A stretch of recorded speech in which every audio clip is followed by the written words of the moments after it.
जय हिंद बच्चों, मैं राम चौधरी स्वागत करता हूं आप सभी का हमारे YouTube channel Rudra physics classes में। आज हम चैप्टर वेव ऑप्टिक्स से स्टार्ट करने वाले हैं और आज के इस वीडियो में हम वेव ऑप्टिक्स के बेसिक कॉन्सेप्ट के बारे में समझेंगे, या यूं कहें लाइट से रिलेटेड कुछ बेसिक कॉन्सेप्ट हैं जिनके बारे में हम डिस्कस करने वाले हैं। अब देखिए, जब हम बात करते हैं लाइट की, स्टडी ऑफ लाइट को हम बेसिकली ऑप्टिक्स बोलते हैं। लाइट के बारे में हम ये भी स्टडी कर चुके हैं कि लाइट में ड्यूअल नेचर होता है, sometime it will behave like particle and sometime it will behave like wave. तो ऐसा नहीं है कि ये डायरेक्ट कंक्लूजन हमको मिल गया है कि लाइट पार्टिकल की तरह बिहेव करती है या लाइट वेव की तरह बिहेव करती है। लाइट से रिलेटेड कई थ्योरीज हैं जिनसे लाइट के नेचर को एक्सप्लेन किया गया। आज हम उन्हीं थ्योरीज के बारे में डिस्कस करेंगे ब्रीफली। और अगर बात करें तो जो फर्स्ट नोटिसेबल थ्योरी थी लाइट से रिलेटेड, वो रिप्रेजेंट की गई न्यूटन के थ्रू। न्यूटन ने सबसे पहले लाइट को स्टडी किया और लाइट से रिलेटेड एक थ्योरी रिप्रेजेंट की, जिस थ्योरी को नाम दिया गया Newton's corpuscles theory. Newton's corpuscles theory में क्या था कि न्यूटन का मानना यह था कि सपोज यहां पे अगर सोर्स है, कोई भी सोर्स है, और उस सोर्स से अगर लाइट का एमिशन होगा तो सोर्स से लाइट छोटे छोटे पार्टिकल्स, टिनी पार्टिकल्स के फॉर्म में रिलीज होगी। जो लाइट का एमिशन होगा वो टिनी पार्टिकल्स के फॉर्म में होगा।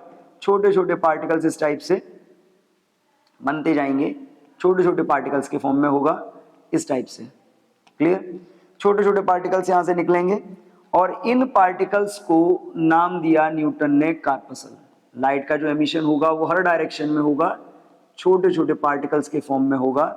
इन्हीं पार्टिकल्स को न्यूटन ने कार्पसल नाम दिया। कार्पसल क्यों नाम दिया? न्यूटन का मानना यह था कि जो लाइट है, लाइट का एमिशन किसके फॉर्म में होता है? पार्टिकल के फॉर्म में होता है। और लाइट जब पार्टिकल के फॉर्म में एमिट होती है तो ये जो पार्टिकल हैं, इन्हीं पार्टिकल को क्या बोला जाता है?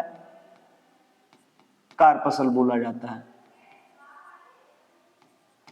अब इन कार्पसल्स की बात करें तो कार्पसल क्या है? कार्पसल्स जो आपके होते हैं मासलेस, इनको कैसा माना गया? Massless and टिनी। टिनी का मतलब होता है बहुत छोटे, टिनी बॉल्स। बॉल्स का मतलब है टिनी बॉल्स। बॉल्स का मतलब है ये जो पार्टिकल्स थे, इन पार्टिकल्स को स्फेरिकल माना गया। कैसा माना गया? स्फेरिकल। तो सिंपली न्यूटन का मानना यह था कि जब भी किसी सोर्स से लाइट का एमिशन होगा तो वो छोटे छोटे बॉल्स या स्फीयर्स के फॉर्म में होगा, पार्टिकल्स के फॉर्म में होगा। ये जो पार्टिकल्स होंगे ये मासलेस पार्टिकल होंगे। मासलेस पार्टिकल होंगे, इन्हीं पार्टिकल्स को उन्होंने नाम दिया कार्पसल। बट अगर हम बात करें न्यूटन्स थ्योरी की, तो न्यूटन की जो ये थ्योरी थी ये केवल रिफ्लेक्शन और रिफ्रैक्शन को ही एक्सप्लेन कर पाई। अदर जो फिनोमिनाज थे लाइट से रिलेटेड, जैसे इंटरफियरेंस है, डिफ्रैक्शन है, पोलराइजेशन है, फोटो इलेक्ट्रिक इफेक्ट है, लाइट से रिलेटेड ये फिनोमिनाज इस थ्योरी के बेस पे एक्सप्लेन नहीं किए जा सके। क्यों नहीं किए जा सके उसकी बात करते हैं। क्योंकि न्यूटन ने जब इस थ्योरी की बात की तो न्यूटन ने लाइट को पार्टिकल माना, टिनी पार्टिकल। जैसे कैसा होगा? मासलेस होगा। मासलेस का मतलब बहुत हल्का। इसके अलावा इनका एक बेसिक कॉन्सेप्ट और था कि इन्होंने ये माना कि जो लाइट है, स्पीड ऑफ लाइट, लाइट की जो स्पीड है, speed is more in denser. इनकी इस थ्योरी में यह भी माना गया, जो सबसे हाईलाइटेड पॉइंट है जिसके बेस पे मेनली ये थ्योरी फेल हुई, उसमें कि इन्होंने लाइट की स्पीड को डेंसर मीडियम में ज्यादा माना। क्योंकि न्यूटन की अगर बात की जाए तो न्यूटन ने ज्यादातर जो स्टडी की वो साउंड से रिलेटेड। न्यूटन का एक थ्योरी था जिसको न्यूटन्स फॉर्मूला ऑफ साउंड बोलते थे, या न्यूटन साउंड स्पीड के लिए जो फॉर्मूला था।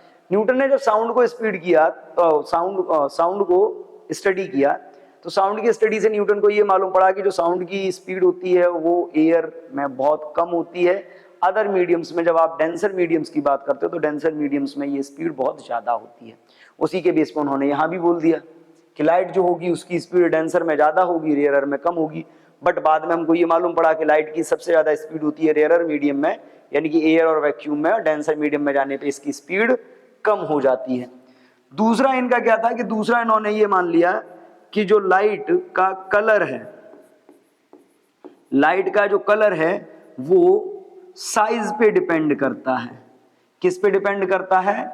Size of particle. अलग अलग कलर की जो लाइट है, अलग अलग कलर की लाइट के पार्टिकल का जो साइज होगा वो अलग अलग होगा। क्लियर? अलग अलग कलर की उसका साइज अलग अलग होगा, लेकिन बाद में रिसर्च से ये मालूम पड़ा कि जो कलर है लाइट का वो उसके पार्टिकल के साइज पे डिपेंड नहीं करता, वो डिपेंड करता है उसकी वेवलेंथ पे। क्लियर?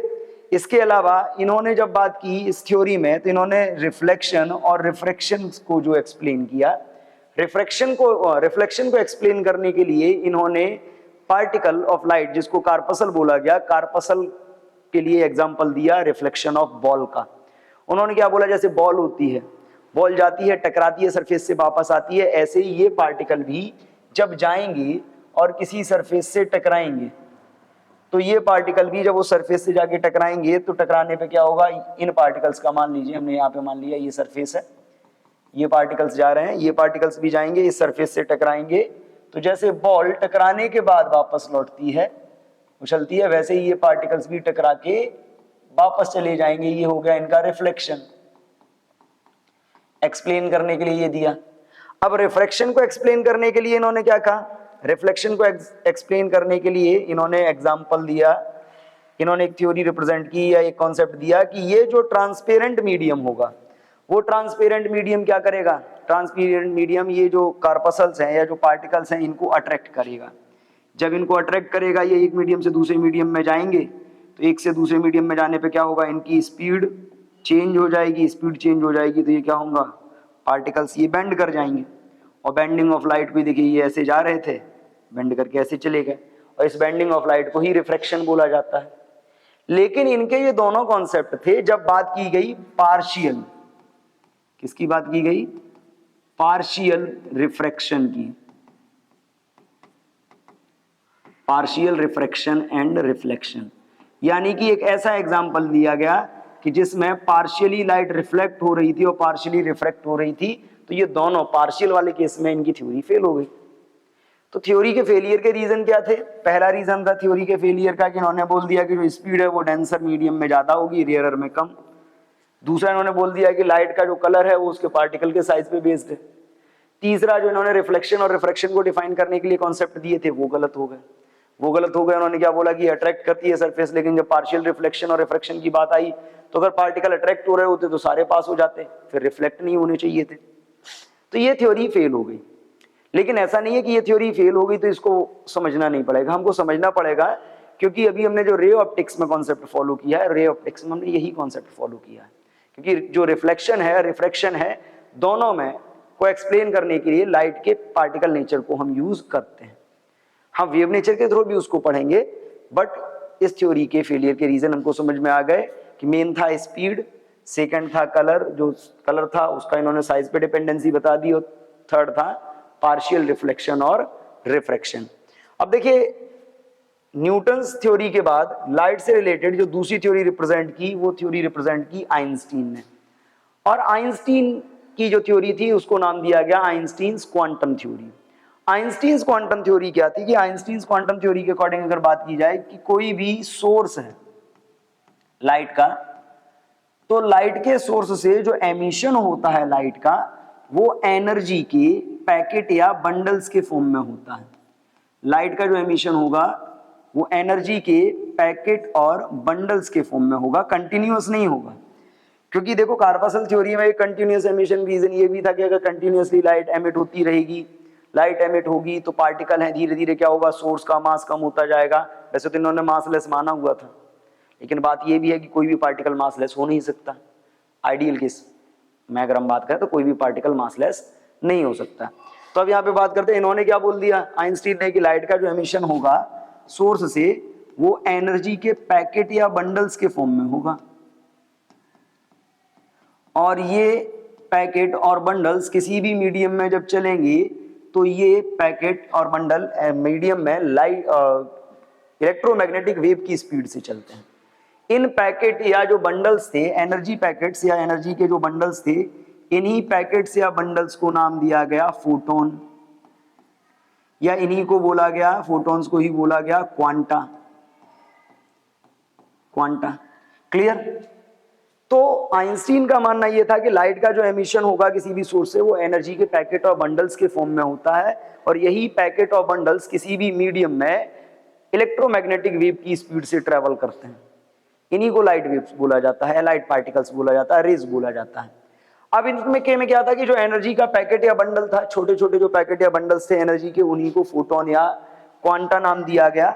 फोटोन जो आपके होते हैं, जब हम बात करते हैं फोटोन के बारे में, तो फोटोन की जो आपकी स्पीड होती है, फोटोन की जो स्पीड होती है वो स्पीड किसके इक्वल होती है? वैक्यूम में अगर हम बात करें तो 3 × 10⁸ मीटर पर सेकेंड कंसीडर की गई।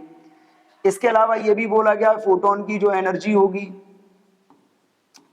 वो होती है एच न्यू या फिर एच सी अपॉन लैम्डा, जहां पे न्यू क्या होती है? फोटोन की फ्रीक्वेंसी, और लैम्डा क्या होती है? फोटोन की वेवलेंथ। क्लियर? फोटोन जो था पार्टिकल मान सकते हैं हम इसको, तो इसके मोमेंटम की भी बात की गई।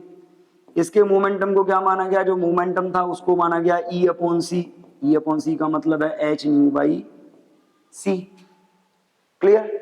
तो सिंपली आइंस्टीन का मानना यह था कि लाइट का जब भी एमिशन होगा किसी भी सोर्स से, तो वो एमिशन एनर्जी के पैकेट या बंडल्स के फॉर्म में होगा, जिन पैकेट्स या बंडल्स को फोटोन या क्वांटा बोला जाएगा। फोटोन या क्वांटा जो होते हैं वो किसी भी मीडियम में इलेक्ट्रोमैग्नेटिक वेव की स्पीड से बहुत फास्टली ट्रेवल करते हैं, और जो एनर्जी होती है फोटॉन्स की वो होती है एच न्यू या H C by lambda. Photon जो होते हैं उनका जो मोमेंटम होता है वो होता है ई बाई सी, जहां पे ई क्या है? एनर्जी है, या एच न्यू बाई सी, या आप चाहें तो आप इसको एच अपॉन लेमडा भी नोट कर सकते हैं। ये सारी प्रॉपर्टीज होती हैं फोटोन की। क्लियर? तो इस थ्योरी को नाम दिया गया आइंस्टीन्स क्वांटम थ्योरी, क्योंकि यहाँ पे मेनली फोकस किया गया एनर्जी के पैकेट और बंडल पे, जिसको नाम दिया गया था क्वांटा, इसीलिए इस थ्योरी को नाम दिया गया क्वांटम थ्योरी। अब देखिए क्वांटम थ्योरी के बाद लाइट से रिलेटेड एक और थ्योरी रिप्रेजेंट की गई, जिसको बोला गया Maxwell's electromagnetic wave theory. Maxwell ने क्या माना कि कोई भी जो सोर्स होगा, सोर्स से लाइट का जो एमिशन होगा, सोर्स से जो आपकी लाइट निकलेगी, सोर्स से लाइट का एमिशन इलेक्ट्रोमैग्नेटिक वेव्स के फॉर्म में होता है। किसके फॉर्म में होता है? Electromagnetic waves. इन्होंने ये मान लिया कि लाइट जब एमिट होगी सोर्स से तो वो इलेक्ट्रोमैग्नेटिक वेव के फॉर्म में होगी।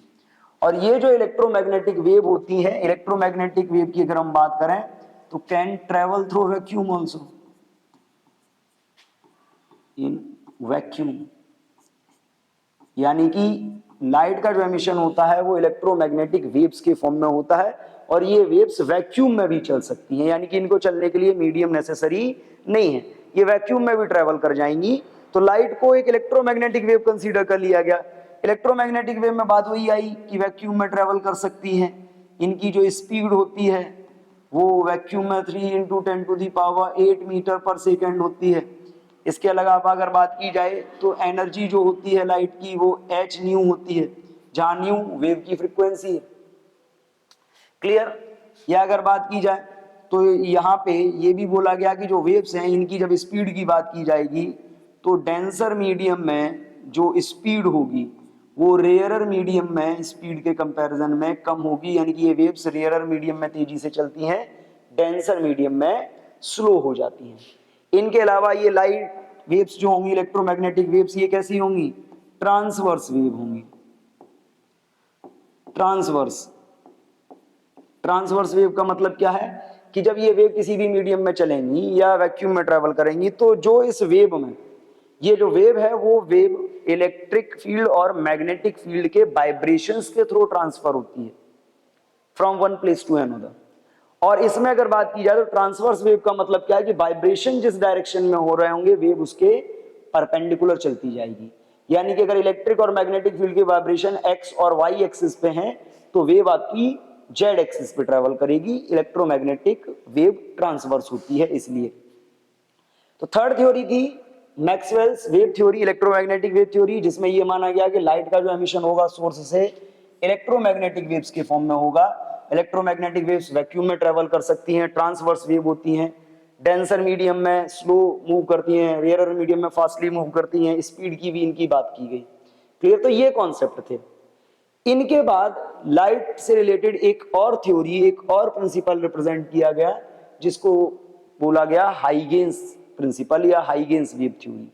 हम उस थ्योरी की भी बात करेंगे, बट अभी हम बात कर रहे हैं लाइट की। एक प्रिंसिपल हमारा रह गया है जिसको हम डिटेल समझेंगे।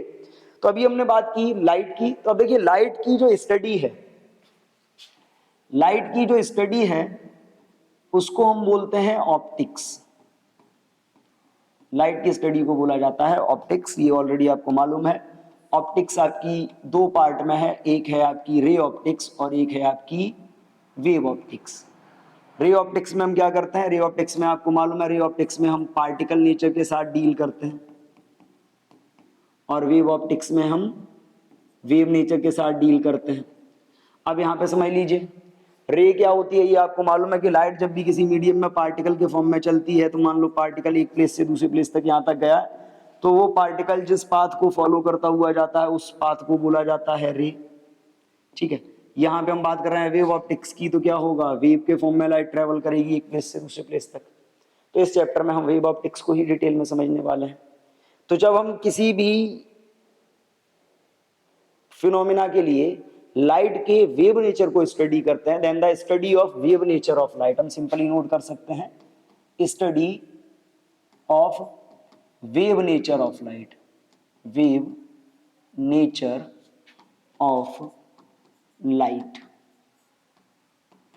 is called wave optics. अब यहां पे समझिए वेव ऑप्टिक्स, अगर आप बात कर रहे हो ना वेव की, जब हम बात करते हैं यहाँ पे वेव की, तो वेव क्या होती है, वेव का मतलब होता है simply transfer of energy, transfer of energy in form of vibrations. तो जब भी किसी सरफेस से एनर्जी, जब भी किसी मीडियम में या किसी भी जगह एनर्जी वाइब्रेशंस के फॉर्म में एक प्लेस से दूसरे प्लेस तक ट्रांसफर होती है, तो उसको बोला जाता है वेव। फॉर एग्जाम्पल अगर हम वेव को समझते हैं तो एक सिंपल सी बात समझ लीजिए कि जैसे ये एक रिजिड सपोर्ट है, यहाँ पे एक रस्सी बंधी हुई है, आप उस रस्सी को पकड़ते हो, ये मान लीजिए इस टाइप से एक रस्सी बंधी हुई है, यहाँ पे आपने इस रस्सी को पकड़ा और इस रस्सी को पकड़ने के बाद झटक दिया ऐसे करके। तो जब आप इस रस्सी को झटकोगे तो क्या होगा, ये रस्सी जो आपकी होगी, ये रस्सी कुछ आपको ऐसे ऐसे कर्व बनते हुए दिखाई देंगे झटकने पे, ऐसे करने पे। तो ये जो इसमें बनेगा ये क्या होगा, ये होगा आपका वेव। क्लियर? या दूसरा एग्जांपल ले लेते हैं, बहुत कॉमन जो होता है कि मान लीजिए कहीं पे पानी भरा हुआ है, कहीं पे इस टाइप से पानी भरा हुआ है, और पानी भरा हुआ है और किनारे पे मान लीजिए ग्राउंड है, या किनारे पे हम मान लेते हैं कुछ भी, मान लो इस टाइप से किनारे पे एक चट्टान है और इस पे आप बैठे हुए हैं। ठीक है, आप बैठे हुए हैं और आप क्या करते हैं, यहां से एक पत्थर उठाते हैं और इसमें फेंक देते हैं। ठीक है, आपने पत्थर उठाया, इसमें फेंक दिया। अब देखो ये तो नॉर्मल सी बात है कि जब आप पानी के किनारे पे बैठे होंगे, इंसान की एक फितरत होती है कि पानी के किनारे, तालाब हो चाहे नदी हो या कुछ भी हो, पानी भरा हुआ है और अगर उसके आसपास कहीं पत्थर पड़ा हुआ है तो नॉर्मली हम लोग चलते फिरते पत्थर उसमें फेंक देते हैं। आपने पत्थर यहाँ से उठाया, आपका मन किया, आपने पत्थर इसमें फेंका, पत्थर जैसे ही इसमें जाके गिरेगा तो पत्थर गिरने पे क्या होगा, जहां पत्थर गिरेगा पत्थर के पास क्या थी, काइनेटिक एनर्जी थी। वो काइनेटिक एनर्जी किसको सरफेस ट्रांसफर करेगा, वाटर को।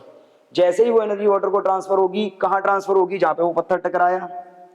लेकिन ये एनर्जी यहाँ पे स्टोर तो नहीं रहेगी, ये एनर्जी क्या होगी, पूरी वाटर सरफेस पे फैल जाएगी। और जब ये पूरी वाटर सरफेस पे फैलेगी, मान लीजिए ये पत्थर आपका है, तो ये क्या होगा, हमको इस टाइप से रिपल्स बनते दिखाई देंगे इसमें, पानी में इस टाइप से रिपल्स बनते दिखाई देंगे। अब देखिए ये रिपल्स जब हमको यहाँ पे बनते दिखाई देंगे, कैसे रिपल्स बन रहे होंगे, इस टाइप से बन रहे होंगे।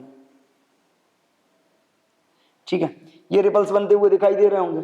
तो जहां पे पत्थर गिरा, ये एनर्जी क्या हुई, धीरे धीरे ट्रांसफर हो रही है आगे की तरफ, किसके फॉर्म में, जहां गिरा वहां के पार्टिकल्स ने एकदम से वाइब्रेशन स्टार्ट किया, वो वाइब्रेशन अपने पड़ोस वाले को दिए, उसने अपने पड़ोस वालों को दिए, तो वाइब्रेशंस के फॉर्म में एनर्जी क्या होगी, पूरी सरफेस पे फैल गई, किनारे तक पहुंच गई।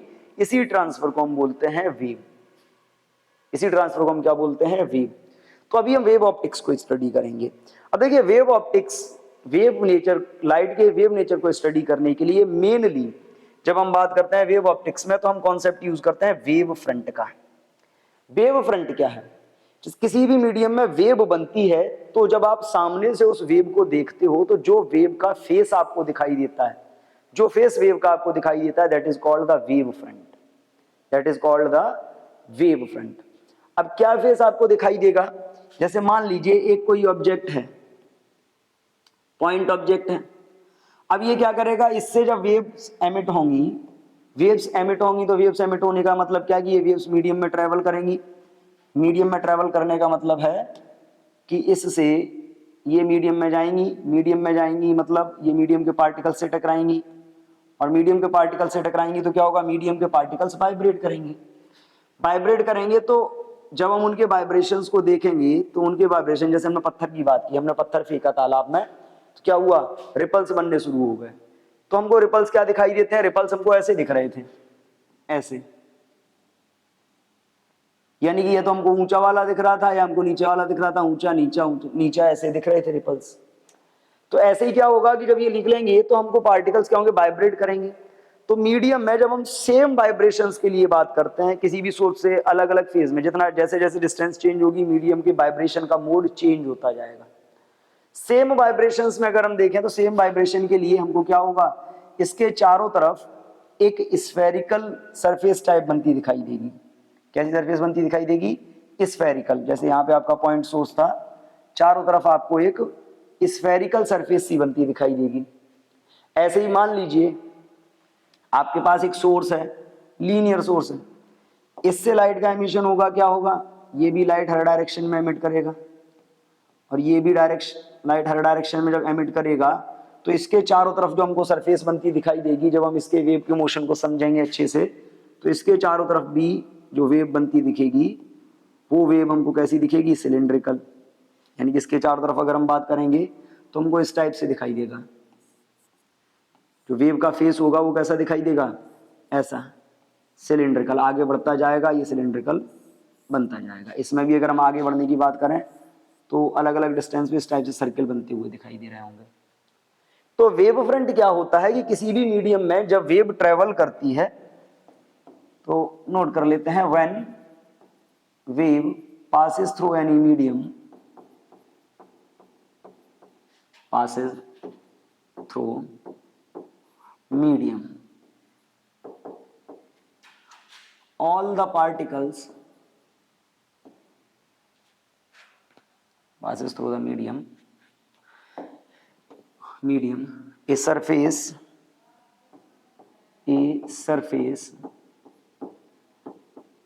that have all medium particles in same phase of vibration,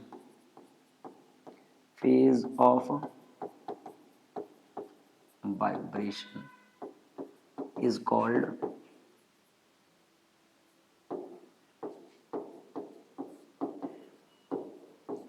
यानी कि किसी भी मीडियम में जब वेव पास होती है, तो मीडियम में एक ऐसी सरफेस जिस पर सारे particle same phase of vibration में होते हैं, ऐसी सरफेस को बोला जाता है वेव फ्रंट। क्लियर। जब हम वेव फ्रंट की बात कर रहे हैं, तो आप वेव फ्रंट के बारे में एक बात कॉमनली समझ लीजिए, कि जैसे आपका पॉइंट सोर्स था, पॉइंट सोर्स से जब लाइट वेव्स निकलेंगी, मीडियम के पार्टिकल्स को वाइब्रेट करेंगी, तो इस सोर्स से सेम डिस्टेंस पे जितने भी पार्टिकल होंगे, वो सेम फेज ऑफ वाइब्रेशन में होंगे। तब एक पॉइंट सोर्स के चारों तरफ अगर आप लेते हो, तो सरफेस कैसी बन जाएगी, स्फेरिकल बन जाएगी। तो यहां से जब हम बात करेंगे, तो इसके चारों तरफ जो सरफेसेस हमको बनती दिखाई देंगी, मान लीजिए आपके पास पॉइंट सोर्स है, कैसा सोर्स है, पॉइंट सोर्स है, और जब हम पॉइंट सोर्स की बात कर रहे हैं, तो मान लो यहाँ पे एक पॉइंट सोर्स है, इसके चारों तरफ जो सरफेसेस हमको बनती दिखाई देंगी वाइब्रेशंस की के कारण, सेम फेज ऑफ वाइब्रेशन में अगर हम बात कर रहे हैं, सेम फेज ऑफ वाइब्रेशन में जो सरफेस हमको बनती दिखाई देंगी, वो ऐसी दिखाई देंगी, मान लीजिए एक ये है, दूसरी सरफेस हमको ऐसी बनती दिखाई देगी, मान लीजिए तीसरी सरफेस हमको ऐसी बनती दिखाई देगी। तो जब भी आप पॉइंट सोर्स से बात करोगे तो पॉइंट सोर्स के चारों तरफ सेम मोड ऑफ वाइब्रेशन वाले अगर आप पार्टिकल्स की बात करते हो तो वो सारे के सारे पार्टिकल्स आपको उसके चारों तरफ एक स्फेरिकल सरफेस बनाते दिखाई देंगे, स्फेरिकल सरफेस। इसी टाइप से अगर लाइट का एमिशन एक लाइन सोर्स से हो रहा है तो लाइन सोर्स के चारों तरफ जो सेम मोड ऑफ वाइब्रेशन वाले पार्टिकल्स को आप कनेक्ट करते जाओगे तो जो सरफेस बनेगी वो एक सिलेंड्रिकल सरफेस बनेगी, और ये सोर्स उस सिलेंड्रिकल सरफेस की एक्सिस पे होगा। यहाँ पे सोर्स कहाँ होगा? स्फेरिकल सरफेस की सेंटर पे। तो बेसिकली ऐसी सरफेस जिसमें सारे के सारे particle same phase of vibration में होते हैं उनको बोलते हैं हम वेव फ्रंट। तो एक वेव फ्रंट अगर हम बात करते हैं पॉइंट सोर्स की, अगर आपका सोर्स कैसा है? पॉइंट सोर्स है, और ये आपका कौन सा है? ये आपका लाइन यानी कि लीनियर सोर्स है, ठीक है। अगर आप इन दोनों सोर्सेज के लिए बात करते हो तो देखो पॉइंट सोर्स के लिए जो आपका वेव फ्रंट बनता है वो बनता है आपका स्फेरिकल, स्फेरिकल वेव फ्रंट। यानी कि आप सेंटर मान के सोर्स को जितनी भी स्फेरिकल सरफेसेस ड्रॉ करोगे वो सारी की सारी आपकी वेव फ्रंट होंगी, और इस केस में क्या बनेगा? सिलिंड्रिकल वेव फ्रंट बनेगा। क्लियर? तो अगर सोर्स पॉइंट है तो सारे पार्टिकल्स उसके चारों तरफ सेम फेज ऑफ वाइब्रेशन में जो होंगे वो स्फेरिकल सरफेस बनाएंगे। लीनियर सोर्स के चारों तरफ जो सेम फेज ऑफ वाइब्रेशन में पार्टिकल्स होंगे वो एक सिलेंड्रिकल सरफेस बनाएंगे। लेकिन अगर यही आपका चाहे सिलेंड्रिकल वेव फ्रंट हो चाहे लीनियर स्फेरिकल वेव फ्रंट हो, जब यही वेव फ्रंट आपका इनफाइनाइट डिस्टेंस ट्रेवल कर लेता है, इनफाइनाइट डिस्टेंस ट्रेवल करने के बाद यही वेव फ्रंट आपका कैसा दिखाई देता है? प्लेन दिखाई देता है इस टाइप से। यही वेव फ्रंट आपका प्लेन दिखाई देगा। जब ये इनफाइनाइट डिस्टेंस ट्रेवल कर लेगा तो इसका जो कर्वेचर होगा वो कैसा हो जाएगा? कर्वेचर की रेडियस इनफाइनाइट हो जाएगी, और इसी वेव फ्रंट को हम बोलेंगे प्लेन वेव फ्रंट। जैसे सन है, सन से जो लाइट रेज आती है, सन एक पॉइंट सोर्स माना जा सकता है, एक स्फेरिकल सोर्स है। लाइट जब वहां से एमिट होती है तो वो स्फेरिकल वेव फ्रंट बनाती है, लेकिन अर्थ तक आते आते सनलाइट लार्ज डिस्टेंस ट्रेवल कर लेती है, हम ये मान लेते हैं इनफाइनाइट डिस्टेंस ट्रेवल कर लेती है, तो अर्थ तक आते आते वही जो वेव फ्रंट था उसका स्फेरिकल वेव फ्रंट था वो किसमें कन्वर्ट हो जाता है? प्लेन वेव फ्रंट में। प्लेन वेव फ्रंट का मतलब है एक ऐसी सरफेस, एक ऐसी प्लेन सरफेस जिस पर सारे particle same phase of vibration में होते हैं, तो ऐसी सरफेस को हम बोलते हैं वेव फ्रंट। शेप वाइज अगर स्फेरिकल है तो spherical wave front, cylindrical shape में है तो सिलेंड्रिकल, और अगर प्लेन सरफेस है तो प्लेन वेव फ्रंट। अब देखिए वेव फ्रंट के बेस पे अगर हम बात करें तो लाइट से वेव फ्रंट के बेस पे एक लाइट को स्टडी किया एक साइंटिस्ट ने जिनका नाम था हाइगेंस। हाइगेंस ने वेव फ्रंट की थ्योरी को यूज करके एक लाइट से रिलेटेड एक रिसर्च रिप्रेजेंट की, एक थ्योरी रिप्रेजेंट की जिसको बोला गया हाइगेंस प्रिंसिपल या हाइगेंस थ्योरी। जब हम बात करते हैं हाइगेंस प्रिंसिपल की तो देखिए हाइगेंस प्रिंसिपल में मेनली दो कॉन्सेप्ट हैं, मेनली दो कॉन्सेप्ट हैं। वो दो कॉन्सेप्ट कौन कौन से हैं उनके बारे में पहले तो समझ लीजिए। एक कॉन्सेप्ट तो ये है कि जो वेव फ्रंट है उसकी पोजीशन या उसकी प्रॉपर्टी से रिलेटेड, दूसरा उसकी रीलोकेशन से रिलेटेड। पहला पॉइंट क्या था उनकी थ्योरी में या उनके प्रिंसिपल में? फर्स्ट पॉइंट ये था कि all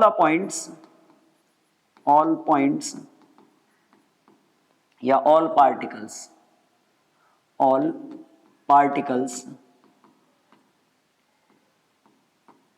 of wave front behave like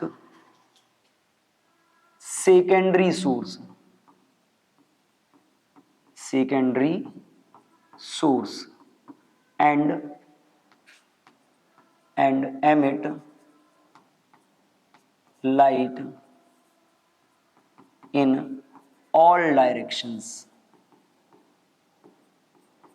यानी किसी भी वेव फ्रंट की जब आप बात करते हो उस वेव फ्रंट के किसी भी पार्टिकल को आप देख लें, वो पार्टिकल भी एक लाइट सोर्स की तरह बिहेव करेगा और वो भी हर डायरेक्शन में लाइट का एमिशन करेगा। क्योंकि लाइट का एमिशन कर रहा है तो वो लाइट सोर्स है, लेकिन प्राइमरी सोर्स नहीं है, तो इसलिए हम इसको क्या बोल रहे हैं, सेकेंडरी सोर्स बोल रहे हैं। सेकेंडरी सोर्स से भी लाइट वेव्स निकलती हैं, हर डायरेक्शन में निकलती हैं, और इन वेव्स को क्या बोला जाता है, सेकेंडरी वेवलेट्स बोला जाता है, या सेकेंडरी वेव्स बोलते हो। इन सोर्सेज को बोला जाता है सेकेंडरी सोर्स। क्लियर। सेकेंड इनका जो पॉइंट था इस प्रिंसिपल में, वो था new position of wave front. New position of wave front, या हम जिसको कह सकते हैं secondary wave front. Secondary wave front की पोजीशन कैसे, जैसे मान लो एक हम पॉइंट सोर्स ले लेते हैं, हमने ये एक पॉइंट सोर्स लिया है, इसके सराउंडिंग में हमने एक वेव फ्रंट माना, मान लो ये एक वेव फ्रंट है। अब इस वेव फ्रंट की हम बात कर रहे हैं, इस वेव फ्रंट, ये सोर्स था, ये सोर्स था, यहां से लाइट वेव्स चली थी, और ये लाइट वेव्स क्या थी, हर डायरेक्शन में गई थी। हर डायरेक्शन में जाने के बाद जब ये लाइट वेव्स, अब मान लो यहाँ पे ये सो पॉइंट है, इस पे प्रेजेंट सारे पॉइंट, एक पॉइंट मान लो ये ले लिया, एक हमने ये ले लिया, एक हमने ये ले लिया, जितने भी पॉइंट्स हैं ये क्या करेंगे, सेकेंडरी वेव्स का एमिशन करेंगे हर डायरेक्शन में। ये भी सेकेंडरी वेव्स का एमिशन कर रहा होगा हर डायरेक्शन में, ये भी सेकेंडरी वेव्स का एमिशन कर रहा होगा हर डायरेक्शन में। अगर हम इनके लिए बात करें तो अब देखो, ये जो सेकेंडरी वेव्स हैं, सेकेंडरी वेव्स के लिए अगर हम इनके वेव फ्रंट बनाते हैं, तो सेकेंडरी वेव्स के वेव फ्रंट कैसे बनेंगे वो भी समझ लीजिए। इस टाइप से, जैसे इसका बन गया, ये इसका हमने बनाया, इसका बन गया मान लीजिए ये,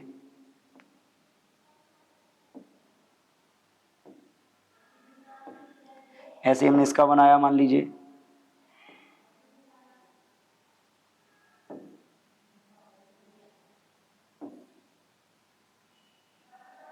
मान लीजिए इसका ये बन गया। तो अब यहाँ पे देखो अलग अलग पार्टिकल्स के अलग अलग बन रहे हैं, तो जितने भी पार्टिकल्स होंगे सारे सेकेंडरी सोर्स की तरह बिहेव करेंगे, और सारे सेकेंडरी सोर्स की तरह अगर बिहेव करेंगे, जैसे मान लो यहाँ पे पार्टिकल था, ये भी सेकेंडरी सोर्स की तरह बिहेव कर रहा था, हमने इसका भी वेव फ्रंट ले लिया। तो सेकेंडरी वेव्स के जो वेव फ्रंट होंगे, उन वेव फ्रंट के टेंजेंशियल जो सरफेस जाएगी, that surface is the new position of wave front. तो फर्स्ट से हमको क्या मालूम पड़ा कि वेव फ्रंट पे जितने भी पार्टिकल्स होंगे वो सारे के सारे क्या करेंगे, हर डायरेक्शन में लाइट का एमिशन करेंगे, और उन वेव्स को हम बोलेंगे सेकेंडरी वेव्स, और इनको बोला जाएगा सेकेंडरी सोर्स। सेकेंडरी वेव्स को अगर हम टेंजेंशियल टच करती हुई कोई सरफेस ड्रॉ करते हैं, तो सेकेंडरी वेव को टेंजेंशियली टच करती हुई जो सरफेस जाएगी, that is the new position of wave front. Secondary wave को टेंजेंशियली टच करती हुई जो सरफेस जाएगी, that is the new position of wave front. जैसे ये है,